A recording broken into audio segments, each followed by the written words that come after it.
পরিচালনা কায়েম করতে হবে, সকলকে মিলেই করতে হবে। তৃতীয় বিষয় হলো আমাদেরকে এই যে সংগঠিত মানুষদেরকে সত্যিকার অর্থে এই যে জাহালিয়াতের থাবা, এই যে অন্যায়ের থাবা, এই যে মদ, জুয়া, হাউজি, গাঁজা, সকল প্রকারের যেগুলি সামাজিক মানে কি সমাজকে ক্ষতিগ্রস্ত করতে পারে, নষ্ট করতে পারে, সেই জায়গা থেকে মুক্ত হয়ে সঠিক পথে থাকার জন্য কি একটা ব্যবস্থাপনা থাকা দরকার।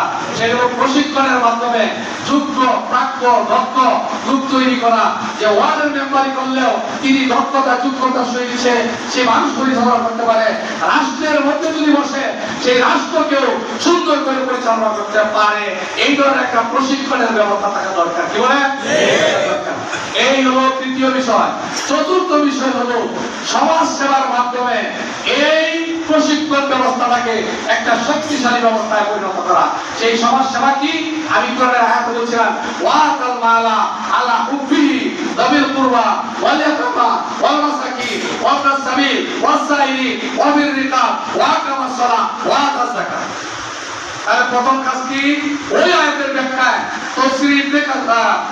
তাফসীরে মারিফুল কোরআনে বলা আছে এই আয়াতের ব্যাখ্যা, সেটা কি?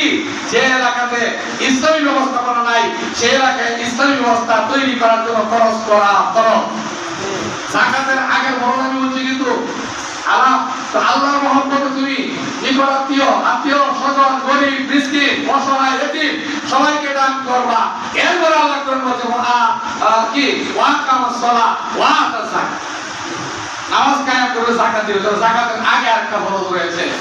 এই জন্য রাসূলুল্লাহ সাল্লাল্লাহু আলাইহি ওয়াসাল্লাম বলেন, ইন্না ফি আমওয়ালিকুম ইন্না ফি ফারাযা লিআতিয়াল মুসলিমিন ইন্না ফারাযা আলা আতিয়াইকুম।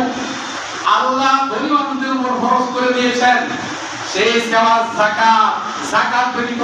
সুম্মা তালা হাযিল আয়াত, এরপর আল্লাহ রাসূল সেই কোরআনের আয়াত তেলাওয়াত করলেন যে লাইসাল বিররা তুওয়াল্লু ওয়ুজুহাকুম কিবালাল মাশরিকি ওয়াল মাগরিব। এখানে কিন্তু একটা ব্যাখ্যা আছে, বিশ্লেষণ আছে যে আপনি যাকাত তো দিবেন, সেটা ফরজ।